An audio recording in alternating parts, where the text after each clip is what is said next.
한번 따라 하실까요? 다니엘의 시선을 배워야 합니다. 다니엘의 시선을 배워야 합니다. 사랑하는 성도 여러분, 여러분은 요즘 무엇을 바라보며 사십니까? 여러분의 시선이 어디에 머물러 있습니까? 맹모 삼천지교라고 하는 유명한 말이 있습니다. 이 이야기의 교훈은 사람이 무엇을 바라보느냐, 무엇을 보고 자라느냐가 그의 미래, 그의 인생을 결정한다는 중요한 교훈을 우리에게 전해주고 있습니다. 사람이 창조적인 동물인 것 같지만 알고 보면 사람은 모방의 천재입니다. 본대로 합니다. 본대로 삽니다. 그래서 어떤 부모를 만나느냐, 내 인생에 중요한 영향을 끼치는 어떤 선생님, 어떤 사람을 만나느냐가 얼마나 중요한지 모릅니다. 그 사람 때문에 내 인격이 바뀌고 내 삶이 바뀌고 꿈이 바뀌는 것입니다. 왜냐하면 그를 통하여 봤기 때문에 그렇습니다. 그래서 우리가 무엇을 보느냐, 우리의 시선이 어디에 있느냐가 참 중요합니다. 알코올 중독 가정에 태어난 어떤 딸이 그 아버지가 술만 취하면 폭력적으로 변하여 그를 두드려 펴고 얼마나 어린 시절이 불우했는지 모릅니다. 그래서 결심하기를 나는 결혼하면 절대 저런 남자 만나지 않는다라고 굳게 결심했습니다. 그런데 참 아이러니합니다. 이러지 않은 경우도 있지만 많은 경우에 그렇게 아버지를 미워하고 정오하고 이런 남자 안 만나겠다고 생각하고 어떤 남자를 선택해서 결혼했는데 딱 보니까 누구랑 똑같아요? 자기 아버지랑 똑같은 사람을 선택한 거예요. 아니라고 생각했는데 본 게 그거밖에 없기 때문에 거기에 끌리는 경우들이 허다한 겁니다. 전부 다 그런 건 아닙니다. 끊어버리고 역전시키고 반전시키는 사람도 있지만 여러분, 우리 인생이 그래서 얼마나 보는 것, 경험한 것, 만나는 것에 얼마나 좌지우지되는지 모릅니다. 그래서 잘 봐야 합니다. 내 시선을 좋은 곳에 두어야 합니다. 좋은 사람을 만나야 하고 나에게 선한 영향력을 끼치는 사람들이 내 곁에 있어야 합니다. 믿음은 무엇으로 증명되고 무엇으로 표현되느냐 하면 바라보는 것으로 증명됩니다. 믿음이라고 하는 단어는 아주 추상적인데 그 단어를 여러 가지 구체적인 단어로 표현한다고 한다면 그 중에 하나가 믿음은 보는 것입니다. 믿음이 있는 사람은 보는 것이 다릅니다. 믿음은 보는 겁니다. 눈에 보이는 현실을 보는 것이 아니라 현실 너머를 볼 줄 아는 것이 믿음입니다. 물리적으로 눈에 보이는 것만 보는 것이 아니라 믿음이 있는 사람은 다른 것을 봅니다. 이걸 거꾸로 바꾸면 지금 현재 나의 시선이 어디에 있는가, 내가 무엇을 보고 있느냐가 내 믿음입니다. 고민스럽죠? 믿음이 보는 거라고 할 때는 마음에 막 쿵닥거리고 열정이 생겨서 내 믿음, 나 다른 거 봐야지. 그런데 이걸 말을 바꾸면 지금 현재 내 초점이, 내 시선에 초점이 가 있고 내가 바라보고 있는 것, 내가 지금 열심히 내 시선이 머물고 있는 것이 누구의 믿음이라고요? 내 믿음이라는 거예요. 우리는 이걸 바꾸어 볼 줄 몰라가지고 자꾸 착각하며 사는 거예요. 말을 한 번씩 바꾸어 봐야만이 정말로 내가 누구인지, 나의 신앙이 지금 어떠한지를 알 수 있는 것입니다. 오늘부터 교회의 절기로 대림절이라고 하는 절기가 시작됩니다. 대림절은 영어로 어드벤트라고 합니다. 어드벤트는 두 단어가 합쳐졌습니다. 앞으로라고 하는 단어 AD와 단어와 이벤트라고 하는 단어가 합쳐져서 어드벤트입니다. 그러니까 어드벤트는 뭐냐 하면 앞으로 일어날 이벤트입니다. 최고의 이벤트, 역사상 최고의 이벤트는 무엇이냐면 예수 그리스도가 오신 사건입니다. 앞으로 일어날 최고의 이벤트가 무엇이냐면 예수님이 다시금 이 땅에 오실 사건입니다. 그래서 대림절은 2000여 년 전에 이 땅에 우리를 구원하시기 위하여 인간의 몸을 입고 오신 예수님이 오신 사건, 성탄절을 기억하고 기념하는 절기인 동시에 이분이 하늘로 성천하신 후에 다시 오시겠다고 하셨으니 다시 뭐 할 거라고요? 오실 것이다 라고 하는 것을 믿음으로 굳게 믿고 기다리는 절기입니다. 그래서 대림절이라고 하는 절기는 크게 세 가지 방향인데 하나는 기념하고 감사하는 겁니다. 이전에 오셨던 우리 주님, 우리를 구원하기 위하여 오셨던 우리 주님을 기념하고 감사하고 찬양하는 겁니다. 또 다른 하나는 오실 주님을 뭐 하는 거예요? 기다리는 거예요. 사모하는 거예요. 그분이 역사의 주인이요 우리 인생의 주인이라고 하는 것을 다시금 인정하고 기다리는 거예요. 그런데 오셨고 오실 것이다라고 하는 이 중간에 또한 저와 여러분이 이루어지지 않았지만 이루어질 것을 믿고 있는 우리 마음에 누구를 모시는 거예요? 주님을 모시기 위하여 마음의 길을 닦고 신앙을 다시금 재정비하는 놀라운 절기가 대림절인 거예요. 그래서 대림절은 세 가지 방향이 있는 거예요. 오신 분을 기념하고 찬양하는 것, 오실 분을 기대하고 소망하며 기다리는 것, 더 나아가서 그 기다림 사이에 내가 주님 잃어버리면 안 되고 1년에 12달 가운데 11달은 잊어버리고 세상에 바빠서 산다 할지라도 이 한 달만이라도 저와 여러분이 마음의 길을 닦고 신앙을 다시금 재정비하고 내 마음에 누구를 모시는 절기냐 하면 예수님을 모시는 절기가 대림절입니다. 성탄절을 기점으로 하여 4주 동안 지키는 절기입니다. 다음 그림을 한번 보여주실까요? 12월 1일이 오늘인데 대림절 첫 번째 주일이고요. 8일이 두 번째 주일, 그리고 15일이 세 번째 주일, 22일이 대림절 네 번째 주일입니다. 그리고 이번 달은 25일이 성탄절인데 25일은 주님 나심을 기뻐하며 찬양함으로 11시 오전에 휴일이라서 예배를 드리고 저녁에 수요 예배는 없습니다. 이 대림절의 의미는 조금 전에 설명했던 것처럼 과거에 베들레헴에 탄생하신 역사적인 사건으로 기념하고 기억할 뿐만 아니라 현재의 신자들의 마음에 은혜로 찾아오신 사건으로 이 대림절을 해석해야 될 뿐만 아니라 마지막 심판날에 심판주로 다시 오실 주님을 기다리는 중요한 절기입니다. 그러므로 이 대림절에 저와 여러분이 해야 할 중요한 일은 시선을 바꾸는 겁니다. 시선을 전환시키는 것입니다. 저와 여러분이 신앙이 있노라 하고 열심히 살아왔지만 이 12월 한 달만이라도 우리의 시선을 다시금 역사의 주인이요 우리 인생의 주인 되시는 누구에게로 그 전환을 시켜야 하느냐 하면 예수님에게로 시선을 전환하는 절기가 이 대림절이다. 우리를 위하여 오셨고 지금도 내 마음에 오셔야만이 내 인생의 문제가 해결되고 내가 평안하고 한 해를 마무리를 잘하고 2025년을 향하여 꿈과 비전을 가지고 식었던 열정을 다시금 불러일으키고 갈 수 있는 동력을 주시는 그분을 내 인생의 주인으로 다시 모실 뿐만 아니라 그분은 역사의 주인으로 다시 오시는데 내 살아생전에 다시 오시지 않는다 할지라도 내가 죽음 이후에 갈 천국을 이 한 달만이라도 그래도 사모하고 기억하고 기다리는 절기여야 합니다. 그래서 오늘 설교의 주제는 시선입니다. 좀 더 구체적으로 이야기하면 대림절 절기에 저와 여러분이 해야 할 일은 시선의 전환, 시선을 다시금 누구에게로 맞추느냐 하면 예수님에게로 맞추는 이 작업을 저와 여러분이 한 달 동안에 할 수 있었으면 좋겠습니다. 성경에 시선을 주님께로 바꾼 특별히 대림절과 관련하여 수많은 주인공들이 등장하지만 오늘은 구약의 한 인물, 시선을 잘 전환했던 특별히 고난과 위기의 순간에 그 시선을 하나님께로 두었던 한 사람의 이야기를 통하여 대림절의 시선을 전환해야 될 저와 여러분이 그분의 시선 전환의 방법, 내용들을 우리 것으로 만들어서 이 12월을 아름답게 잘 보내어 끝이 좋은 인생들이 되시기를 우리 구주 예수 그리스도의 이름으로 축원합니다. 자, 그렇다면 그 주인공이 누구일까요? 오늘 본문의 주인공은 다니엘입니다. 다니엘의 시선은 어디에 있었을까요? 첫 번째입니다. 따라 하시겠습니다. 고난 중에도 예루살렘을 바라보는 시선. 고난 중에도 예루살렘을 바라보는 시선. 성경에 나오는 많은 인물 중에 다니엘이라고 하는 인물은 참 매력이 있습니다. 그 매력 중에 가장 큰 것은 이분은 한 번도 넘어진 적이 없다라는 겁니다. 실수하거나 실패한 것이 없습니다. 다니엘과 함께 제가 보기엔 성경에 또 넘어지지 않는 사람이 있는데 그 사람이 누구냐 하면 요셉입니다. 이분들은 윤리적인 도덕적인 이런 문제뿐만 아니라 어디에도 안 넘어졌느냐 하면 특별히 자기를 해하고 자기를 죽이려고 하는 원수들을 향하여 미워하는 마음이라도, 복수하는 것까지는 아니더라도 미워하는 마음이라도 가질 수 있는데 이 마음조차 품지 않았던 사람들 중에 대표적인 사람이 누구냐면 다니엘과 요셉이라고 할 수 있습니다.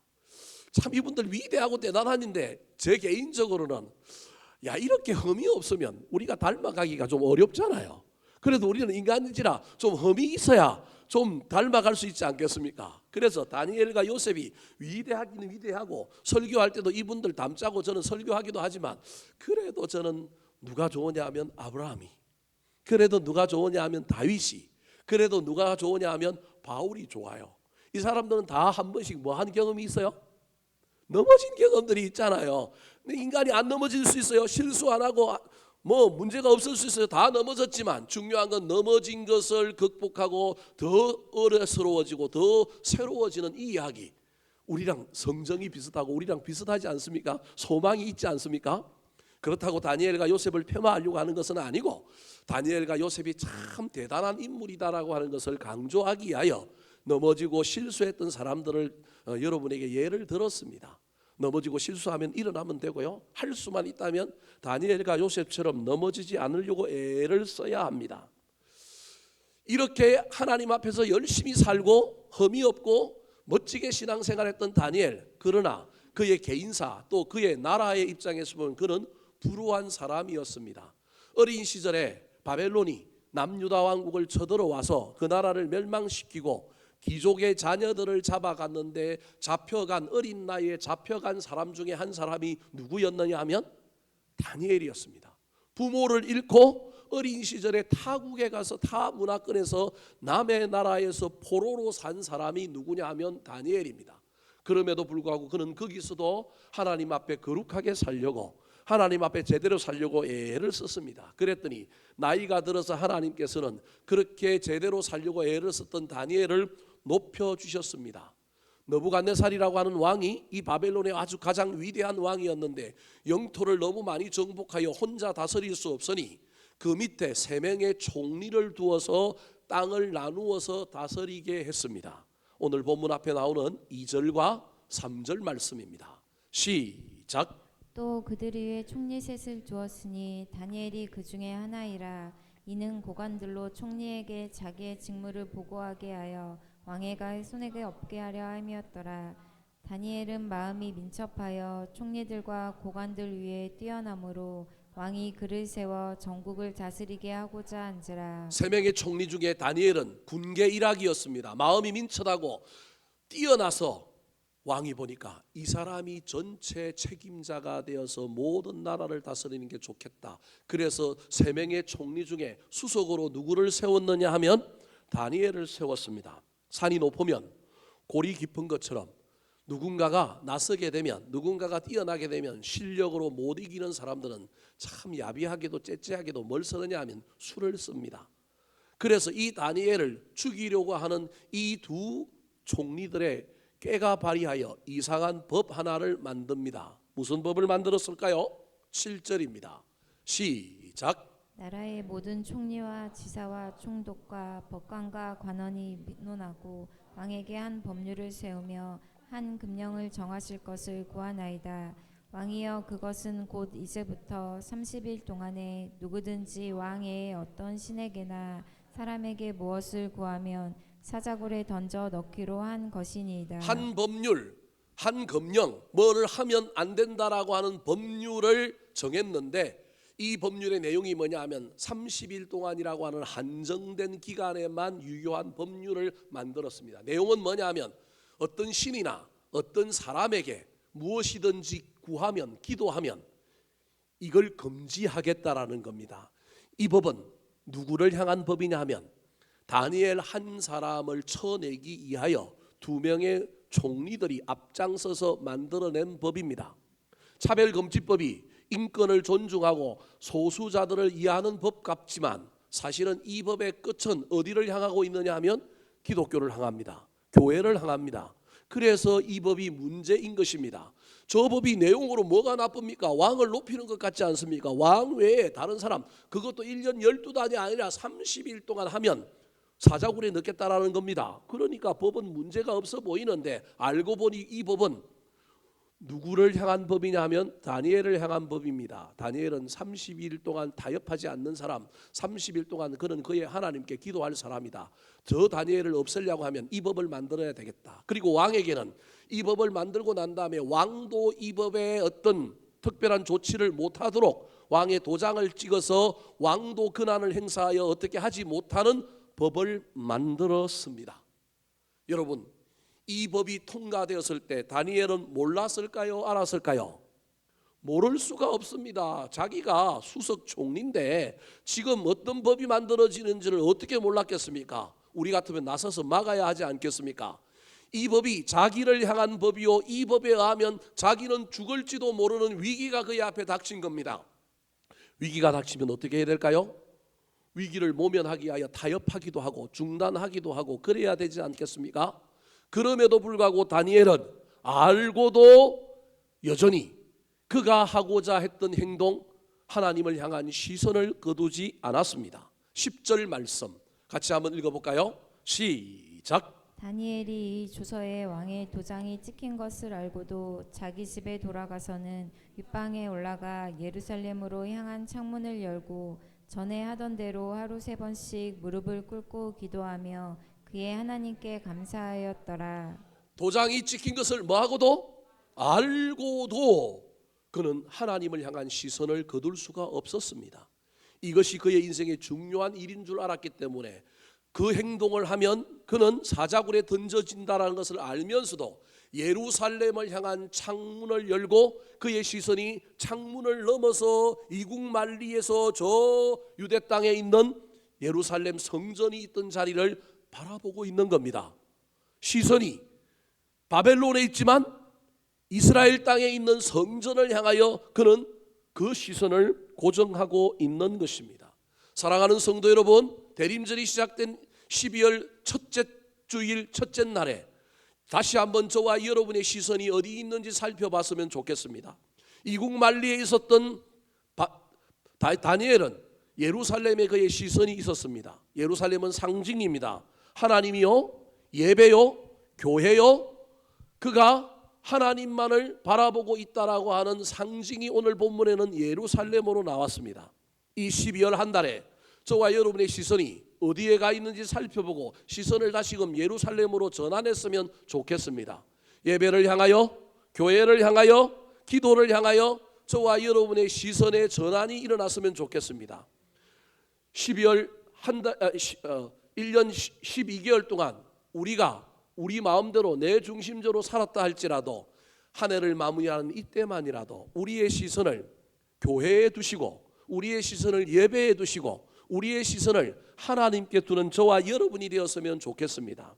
그렇다면 왜 다니엘은 이런 위험을 감수하고도 잠시 30일 동안 타협하면 되는데, 문 좀 닫아놓고 기도하면 되는데, 문 닫아놓고 기도하는데 어떻게 알겠어요?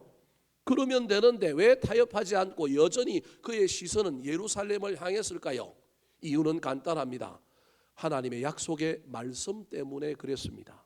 열왕기상 8장 48절 말씀 시작. 자기를 사로잡아간 적국의 땅에서 온 마음과 온 뜻으로 주께 돌아와서 주께서 그들의 조상들에게 주신 땅 곧 주께서 택하신 성읍과 내가 주의 이름을 위하여 건축한 성전 있는 쪽을 향하여 주께 기도하거든. 솔로몬이 성전을 건축하면서 하나님께 봉헌하면서 감사했던 기도입니다. 성전을 건축하면서 이 성전에 이런 일이 일어나게 해달라고 기도하는데 그 기도의 내용이 뭐냐 하면, 혹시 우리 민족 중에 전쟁하다가 전쟁 포로로 잡혀간 사람들, 나라를 위하여 전쟁했던 사람인데 포로로 잡혀간 사람 얼마나 억울합니까? 근데 그들이 그 적국의 땅에서 예루살렘 쪽을 향하여 택하신 성읍, 내가 주의 이름을 위하여 건축한 성전이 있는 쪽을 향하여 기도하면 그 사람의 기도는 뭐 해달라고요? 들어달라고, 구원해달라고. 이게 솔로몬이 성전을 건축하면서 하나님께 기도했던 거고요. 하나님이 그 기도에 응답하셔서 그렇게 하겠다고 약속했습니다. 이것이 시공간을 초월하여 흘러서 여러분 후손들에게 전해졌는데, 이 약속을 누가 알고 있는가요? 다니엘이 알고 있는 거예요. 지금 다니엘이 적국의 땅에 포로로 잡혀가 있습니다. 그럼에도 불구하고 그의 시선은 어디에 있느냐 하면 예루살렘에 하나님께 있는 겁니다. 특별히 그의 시선이 어디에 있느냐 하면 약속의 말씀에 있습니다. 사랑하는 성도 여러분, 이 12월에 저와 여러분이 예루살렘을 향하여 시선을 두고 저와 여러분이 살아야 하지만 더 구체적으로는 약속의 말씀에 시선을 두었으면 좋겠습니다. 작년 연말에 송구 영신 예배 때 올해 연초에 내가 받았던 약속의 말씀, 그게 이루어지지 않았는데 11월 한 달 동안 아무런 효능이 없는데 12월 한 달 기도한다고 이게 변할까? 믿음 없는 겁니다. 12월 한 달만이라도 다시금 약속의 말씀을 끄집어내어 붙들고 하나님께 기도했으면 좋겠습니다. 상황이 어려울지라도 안 될 것 같던 확률과 통계와 이성이 작동한다 할지라도 12월 한 달만이라도 저와 여러분의 시선은 예루살렘에 있었으면 좋겠고 저와 여러분의 시선은 약속의 말씀에 있었으면 좋겠습니다. 그 약속의 말씀을 붙들고 기도할 때 거기에 시선을 둘 때 우리 하나님이 이 연말까지 어떤 일을 우리에게 행하시는지를 보고 경험하는 저와 여러분이 되기를 예수님의 이름으로 축원합니다. 두 번째, 이 연말에 이 대림절 기간에 다니엘에게 배워야 할 시선은 무엇일까요? 따라 하시겠습니다. 응답보다 감사를 먼저 바라보는 시선. 응답보다 감사를 먼저 바라보는 시선. 조서에 왕의 직인이 찍힌 것을 알았음에도 불구하고 여러분 그 조서에 위배되는 일, 즉 창문을 열고 예루살렘을 향하여 기도하는 일을 이 다니엘은 멈추지 않았습니다. 그냥 엄포용이 아니라 분명히 사자굴에 집어넣는다라고 하는 벌칙 조항이 있고 이걸 만든 목적이 자기라고 하는 것을 알고 있음에도 불구하고 그는 이 일을 멈추지 않았습니다. 여기서 저와 여러분이 생각해 볼 일은 아마 기도함으로 이 문제를 풀어야 되겠다. 멈추는 것, 타협하는 것, 중단하는 것이 아니라 정면성부로 기도함으로 이 일을 통하여 기도로 문제를 해결해야 되겠다. 이렇게 해석하는 것도 좋은 답입니다. 그런데 오늘 본문의 이 다니엘의 기도는 그가 흔들리지 않는 시선을 유지하고 여전히 예루살렘을 향하여 시선을 고정하고 있는 것도 중요하지만 또 다른 영적인 시선, 기도할 때에 그가 바라보고 있는 영적인 시선이 중요하다라는 겁니다. 그의 영적인 시선은 무엇이었습니까? 감사였습니다. 10절 말씀을 다시 한 번 더 읽어볼까요? 시작. 다니엘이 이 주서에 왕의 도장이 찍힌 것을 알고도 자기 집에 돌아가서는 윗방에 올라가 예루살렘으로 향한 창문을 열고 전에 하던 대로 하루 3번씩 무릎을 꿇고 기도하며 그의 하나님께 감사하였더라. 육신의 시선은 예루살렘을 향하였습니다. 그런데 영적인 시선은 어디에 있느냐 하면 감사에 있습니다. 저와 여러분이 다니엘이라고 한다면 이런 상황에 처했다고 한다면 여러분은 육신의 시선을 흔들리지 않고 예루살렘을 향하고 예배를 향하고 교회를 향하여 기도를 향하였다 할지라도 특별히 기도한다고 하면 그 기도의 내용에 무엇을 담아야 할까요? 저 같으면 하나님 앞에 다니엘이 이렇게 기도했을 겁니다. 하나님, 저 2명의 총리 죽여주세요. 저것들 진짜 아깝니다. 실력으로 승부해야 되는데 안 되면 받아들이고 협조하면 되는데 저것들이 나를 이기려고 저런 이상한 수를 씁니다. 저놈들 악한 놈들이 하나님 손 좀 한번 봐주시고 이번 기회에 없애주세요. 제가 너무 합니까? 목사로서? 여러분 우리 인간이 우리 기도 가운데 이런 기도는 지극히 정상입니다. 이 기도 안 하는 사람도 이상한 거예요. 여러분 이 기도 해야 됩니다. 이 기도할 때 하나님 우리를 만져주실 거예요. 더 나아가서 여러분 저와 여러분은 하나님에 대한 원망의 기도도 할 수 있습니다. 하나님 내가 어떻게 살았는데요? 그동안 내가 어떻게 신앙생활하는가 하나님 아시지 않습니까? 그런데 하나님 도대체 나한테 왜 이러십니까? 도대체 하나님 살아 계십니까? 여러분 이런 기도 할 수 있잖아요. 여러분 이런 기도도 해야 돼요. 기도를 어렵게 생각하지 마십시오. 기도는 원망이에요. 기도는 원망하고 불평하는 거예요. 목사님들이 원망하고 불평하지 말라고 얘기하니까 아예 그 기도 안 하고 시작하는데 그러면 기도가 안 돼요. 때로는 기도는요 원망하고 불평하고 기도해야 되는 거예요. 더 나아가서 누구에게도 원망할 수 있어요? 왕. 아니 왕이 지혜가 없어가지고 왜 그런 도장을 찍고 저들의 괴계를 간파하고 나를 보호해줘야 되는데 내가 왕을 위하여 얼마나 이렇게 헌신하고 충성하는데 나를 보호해줘야 되는 거 아닙니까? 왕을 향하여 원망할 수도 있지 않겠습니까? 더 나아가서 이런 원망과 불평을 안 한다 하면 적어도 여러분 하나님께 하나님의 옷자락을 붙들고 하나님께 살려달라고 청원 기도해야 되지 않겠습니까? 하나님 해결해 주세요. 하나님 해결하지 않으면 하나님은 하나님 아닙니다. 간절하게 하나님께 청원 기도해야 되지 않겠습니까? 저 10절에 다니엘이 기도를 무릎을 꿇고 기도했는데 기도의 내용은 여러분 다른 기도의 내용은 하나도 이야기하지 않고 뭘 했다고요? 감사하였더라. 그러면 저걸 어떻게 해석해야 될까요? 원망과 불평은 없었을까요? 저는 인간인지라 해석을 어떻게 하느냐 하면 원망과 불평하다가 하나님을 기도 중에 만남으로 그의 기도의 끝은 무엇으로 변했더라? 감사함으로 변했더라. 이게 1번이에요. 저는 아직 믿음이 부족해갖고 이렇게 1번으로 해석을 많이 해요. 그런데 최근에 어떤 책을 읽다가 다니엘은 처음부터 응답을 구하거나 불평을 구하지 않고 하나님 앞에 뭐 했다고요? 감사했다라는 거예요. 하나님 내가 이런 위험한 속에서도 기도할 수 있는 용기를 주셔서 뭐 하다고요? 감사합니다. 내가 타협하지 않고 내가 그러하지 아니할지라도 내가 이 길을 걸어갈 수 있도록 내가 하나님 앞에 앉게 해주시니 뭐 했다고요? 감사했다라는 거예요. 야, 난 저렇게 할 수 있을까?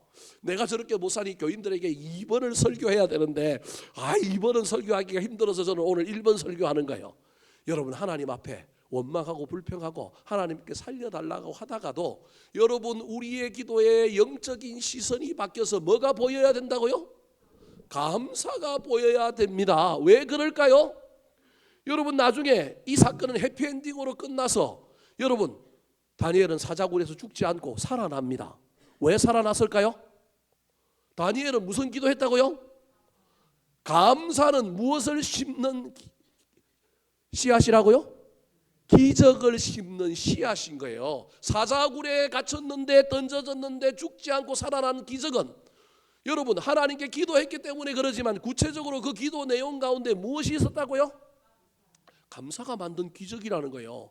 안 믿어지죠? 여러분 우리가 이거 한 번도 경험해보지 못하고 잘 저와 여러분이 사용하지 않으니까 이건 암만 말을 들어도 이건 그냥 머릿속에 그냥 지나가는 거예요. 근데 실제로 여러분 원망과 불평으로는 기적을 만들 수 없는데 뭐로는 만들 수 있다고요? 감사로는 만들 수 있다는 거예요. 원망과 불평하다가 감사했는지는 모르겠지만 처음부터 감사했는지는 모르겠지만 다니엘의 시선이 물리적으로는 예루살렘을 향하고 있었다고 한다면 그의 영적인 시선은 어디에 있었다고요? 감사에 있었다. 이 연말에 저와 여러분의 상황이 어떠하든지 간에 할 수만 있다면 우리의 시선을 응답보다는 상황보다는 감사에 둠으로 말미암아 감사가 우리의 삶에 어떤 기적을 일으키는지 어떤 결과를 만들어내는지를 경험하는 저와 여러분이 되기를 예수님의 이름으로 축원합니다. 마지막입니다. 저와 여러분이 이 대림절에 다니엘에게서 배워야 할 시선은 무엇일까요? 따라 하시겠습니다. 반복의 힘으로 흔들리지 않는 시선. 반복의 힘으로 흔들리지 않는 시선. 사격과 양궁에서 중요한 것은 시선이 흔들리지 않는 겁니다. 시선이 흔들리면 몸이 흔들려서 여러분 간역을 못 맞추게 됩니다. 지난 올림픽에서 우리나라 양궁이 여자 양궁은 10연패를 하고 남자들도 다 금메달을 휩쓸어 왔습니다. 그 비결 중에 하나가 사람들의 한호 소리와 바람의 영향을 받지 않고 시선이 흔들리지 않게 하려고 훈련을 어디에서 했느냐 하면 훈련을 야구장 가서 했습니다. 축구장 가서 훈련을 했습니다. 그래서 응원 소리가 들리는데 북소리가 나는데도 뭘 쏴야 돼요? 활을 쏴야 됩니다. 더 나아가서 마음의 흔들림이 없게 만들려고 세계에서 활을 제일 잘 쏘는 로봇을 만들었어요. 로봇가 활을 쏘면 다 어디에 맞아요? 10점에 맞추는데 그 로봇과 경쟁 상대가 되어서 뭘 쏘게 하는 거예요? 활을 쏘게 하는 거예요. 나는 9점 쐈는데 로봇가 10점을 쏘면 충격 때문에 내 마음이 흔들릴 수 있는데 다시 내가 10점을 쏘는 훈련을 하도록 백발백중인 로봇하고도 계속 해보는 일들을 하는 거예요. 그런데 그것보다 훨씬 더 중요한 우리나라 양궁이 금메달을 딸 수 있었던 이유는요. 선수를 뽑을 때 다른 나라는 몇 번 대회 안 하고 뽑지만 우리나라는요. 전국의 선수들 다 모아놓고 전부 한 자리에서 한 사람 두 사람이 떨어질 때까지 계속 뭘 쏘게 해요? 활을 쏘게 하는 거예요. 그래서 국가대표 선발전에 최종 3명 남는데 예선전부터 3명 남을 때까지 활을 몇 번 쐈는지를 계산을 해보니까 활 쏜 숫자만 여러분 놀라지 마세요. 한 개인이 할 손 숫자만 2만 번이 넘는데요. 2만 번이 넘는데요. 이게 반복의 힘이거든요. 2만 번 대회 중에 2만 번 넘게 쏘아가지고 뭐가 됐느냐 하면 국가대표가 됐는데, 대회뿐만 아니라 연습할 때는 또 어떻게 했겠어요? 엄청나게 쏜 겁니다. 어떤 사람들은 재능이 이긴다고 이야기하지만 재능보다 훨씬 더 중요한 것은, 똑같은 재능, 어느 정도의 재능이 있다고 한다면 그 중에 더 뛰어난 사람은 무엇이 그 사람을 이기게 만들고 그 사람을 성공하게 하느냐 하면 연습과 훈련이 그를 성공하게 만든다는 사실을 기억했으면 좋겠습니다. 오늘 본문에 다니엘이 위기를 만났는데도 불구하고 이 위기 속에서도 시선을 흔들리지 않고 그의 기도 중에 응답보다는 감사를 발견할 수 있었던 이유는 평소의 삶에서 그가 뭘 했기 때문에 그렇다고요? 훈련을 했기 때문에, 반복이 있었기 때문에 그렇다라는 것입니다. 10절 말씀 같이 한번 읽어볼까요? 시작.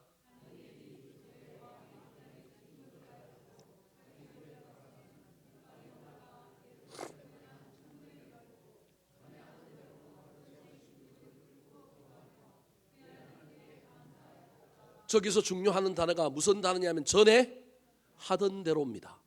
전에도 하루에 몇 번씩 기도했다고요? 3번씩. 어제 했던 일, 그제 했던 일, 지금도 뭐 하고 있냐면 오늘도 하고 있는 거예요. 다니엘이 며칠 날에 잡혀갔는지는 알 수 없습니다. 30일 검령 기간 동안에 첫째 날에 제가 보기엔 잡혀가지 않았을 겁니다. 첫째 날에 여러분 기도했어요. 문을 열고 적들이 보고 있다가, 반대편 원수들이 보고 있다가 아마 봤을 겁니다. 첫째 날 넘어갔으니 여러분 사람의 마음은 요상하잖아요. 이제 위기가 끝난 모양이다. 여러분 끝났다고 생각하면 계속 할까요? 안 할까요? 안 하기가 쉬운 게 우리의 삶의 모습입니다. 다니엘은요, 상황의 변화와 상관없이 어제나 오늘이나 동일한 일관성을 유지하고 있는 거예요. 특별히 여러분 창문을 열고 기도할 때 적군들이 창문 열면 이건 다니엘이 뭐 하는 신호다? 기도하는 신호다. 현장을 잡아야 되니까 완벽하게 현장을 잡자 지켜보다가 계속 창문이 열리는지 안 열리는지를 다 본 거예요. 그러면 다니엘이 전에 하던 대로 계속하는 일은 자기에게 유익한 거예요, 나쁜 거예요? 유익하지 않은 거죠. 인간의 눈으로 보면. 여러분 할 수만 있다면 문 안 열고 기도해도 되잖아요. 그래도 기도하는 거잖아요. 그런데 계속 문을 열어요. 며칠이 됐는지는 알 수 없지만 제가 보기엔 이 반대편들이 이걸 보고 있다가 드디어 딱 들어가서 그 현장에서 다니엘이 무릎을 꿇고 기도하는 걸 보고 있었던 거예요. 그리고 잡아갔단 말이에요. 여러분 이게 얼마나 중요한 일인지 모릅니다. 전에 하던 대로 한 것이 나에게는 데미지가 되고 나에게는 여러분 위해를 가하는 행동일 수도 있습니다. 그럼에도 불구하고 이 일을 누가 귀하게 보시느냐 하면, 사람은 그 일 때문에 우리를 올무에 넣기도 만들고 우리를 힘들게 만들지만 전에 하던 대로 계속하는 건 누가 아신다고요? 하나님은 아십니다. 사람은 내가 전에도 그랬고 지금도 하는지를 모릅니다. 사람은 보고 있을 그때만 중요합니다. 그때만 하면 됩니다. 그래서 우리는요 사람을 속일 수 있습니다. 그런데 다니엘은 그런 사람이 아니라 전에 하던 대로 지금도 하고 있는 것입니다. 야구 선수들 중에 특별히 메이저리그 야구를 보면 야구 선수들이 뭘 맨날 씹어요? 껌을 씹거나 해바라기 씨앗을 계속 까서 태태태 밭아요. 그래서 야구 경기가 끝나고 그 야구 선수들이 머물던 라카룸에 가면 무슨 천지래요? 해바라기 씨앗 천지래요. 우리나라 같으면 그거 하게 할까요? 못하게 할까요? 그런데 미국은요 해바라기 씨앗 까먹는 걸 방해하지 않습니다. 어느 누구도 더럽다고 생각하지 않고요 그거 하게 합니다. 왜 그럴까요? 야구 선수들은 계속 뭘 하는 게 아니라 자기 순서가 와야 딱 가야 되는데, 우리가 노래를 부르거나 무대에 올라갈 때도 자기 순서가 되기 전에는 마음이 어때요? 긴장돼 갖고 콩닥콩닥 하잖아요. 마찬가지로 야구 선수가 긴장을 하는데 그 긴장을 풀기 위해서 하는 것은 하던 행동을 뭐 하는 거예요? 계속하면 우리의 몸에서 세로토닌이라고 하는 여러분 호르몬이 나오는데, 이 호르몬이 나오면 그 다음에 어떤 호르몬이 나오냐면 엔돌핀이라는 호르몬이 나와서 우리 마음을 어떻게 만들어주느냐 하면 평안하게 만들어준다라는 거예요. 그래서 반복이, 일관성이 얼마나 중요한지 모릅니다. 다니엘이 사자굴에 들어가서도 저는 무엇을 했다고 생각하느냐 하면 다니엘은 사자굴에 가서도 뭐 했다고요? 그림 한번 보여주세요. 예, 그 다음 그림 한번 보여주세요. 그림 한번 보여주세요. 네, 여러분 루벤스라고 하는 화가가 651년에 그린 그림인데요. 저 그림 앞에는요 다니엘이 사자굴에 던져지는 장면도 있는데 그때 여러분 가부좌를 틀고 기도하면서 내려옵니다. 표현이 좀 이상합니까? 던져짐을 당하여 내려올 때도 뭐하고 내려온다고요? 기도하고 내려오고요. 떨어졌는데 그 밑에 누가 딱 받치고 있느냐면 사자들이 딱 받치고 있었는데 사자들이 이놈하고 낼름 잡아먹는 게 아니라 다니엘이 기도하니까 사자들도 다 뭐하고 있다고요? 기도하고 있대요. 믿거나 말거나. 여러분 믿거나 말거나. 지금 다니엘이 사자굴에서도 뭐하고 있는 거예요? 기도하고 있는데 그 사자들도 전부 평안하게 누구의 기도를 듣고 있어요? 예, 사자가 온순한 양이려 뭘 듣고 있느냐면 이 다니엘의 기도를 듣고 있는 거예요. 무슨 얘기입니까? 다니엘은 어디서든지 뭐 하는 사람이라고요? 기도하는 사람이다. 사랑하는 성도 여러분, 어떤 일을 하다가 고난을 만나고 반대를 만나면 저와 여러분은 자꾸 도망을 갑니다. 멈춥니다. 그런데 우리는 그때 방법을 바꾸어 보고 좀 쉬기도 하고 뭐 이런 것도 지혜가 되지만 제일 중요한 건 특별히 악한 마귀의 공격이라고 여겨지면, 여러분 악한 마귀의 공격이 아니라 뭔가 한계에 다다랐고 무슨 좀 다른 변화가 필요하다고 여기면 쉬기도 하고 다른 방법을 강구해야 되지만 영적으로 잘 분별하셔야 됩니다. 이게 악한 마귀의 공격이다. 그러면요 뭐 하시라고요? 아니요, 고하시라고. 그 전에 하던 대로 계속하라고요. 여러분 부딪히면, 반대에 부딪히면 멈추고 싶잖아요. 안 하고 싶잖아요. 이 일 때문에 이 고난이 없고, 이 일 때문에 내 마음이 아프고, 이 일 때문에 저 사람 때문에 이 일이 힘들다. 그래서 멈추어 버리잖아요. 이건 누가 좋아하는 일이라고요? 마귀가 좋아하는 일이라는 거예요. 그래서 변화가 필요하거나 한계에 부딪혀서 새로운 어떤 모색이 필요하다고 여겨지는 걸 제외하고는 여러분 잘 분별해야 됩니다. 제가 목회해 보니까 알겠더라고요. 야, 이게 악한 마귀가 공격하는구나. 이럴수록 전에 하던 대로 뭐 하는 거예요? 하는 거예요. 기도하는 거예요. 예배하는 거예요. 사랑하는 성도 여러분, 말씀을 마치려고 합니다. 한 해의 끝자락에 서 있습니다. 이 끝자락에 저와 여러분의 시선이 어디 있는지 살펴봤으면 좋겠습니다. 물리적인 시선이 예루살렘에 있었으면 좋겠습니다. 영적인 시선은 원망과 불평보다는 감사에 있었으면 좋겠습니다. 12월에 저와 여러분이 전에 하던 일들을 회복했으면 좋겠습니다. 다니엘 기도회가 끝났다고 연말이라고 여러분 얼마나 모임들이 많습니까? 저는 12월이 얼마나 바쁜지 모릅니다. 이 12월에 사람을 세우고 내년도 계획을 세우고 뭘 만들어야 되고 뭘 짜야 되고 뭐 이 일들이 수도 없이 넘쳐납니다. 그런데 12월에 또 모임은 또 얼마나 많은지요. 그러나 그때도 시선이 흔들리면 안 되고요. 그때도 전에 하던 일을 멈추면 될까요? 안 될까요? 안 됩니다. 우리의 시선을 흔들리지 않게 하는 것은 반복의 힘인데, 특별히 그 반복의 힘 중에 최고의 반복의 힘은 기도인 줄 알고 이 연말에 기도를 붙드시기 바랍니다. 예전에 많이 했으니까 연말에는 좀 쉰다 그러지 마시고 기도와 예배와 찬양을 붙들고 나아감으로 말미암아 흔들리지 않는 시선으로 인하여 하나님께서 그 시선을 가진 자에게 마음의 평안을 주시고 그 시선을 가진 자의 마음속에 찾아오셔서 주인 되어 주심으로 말미암아 식었던 열정을 불러일으키고 2025년에 대한 꿈과 비전을 갖게 만들어서 이 한 해를 잘 마무리하고 더 멋지게 살아가는 저와 여러분이 되기를 우리 구주 예수 그리스도의 이름으로 축원합니다. 한번 따라 하실까요? 다니엘의 시선을 배워야 합니다. 고난 중에도 예루살렘을 바라보는 시선, 응답보다 감사를 먼저 바라보는 시선, 반복의 힘으로 흔들리지 않는 시선,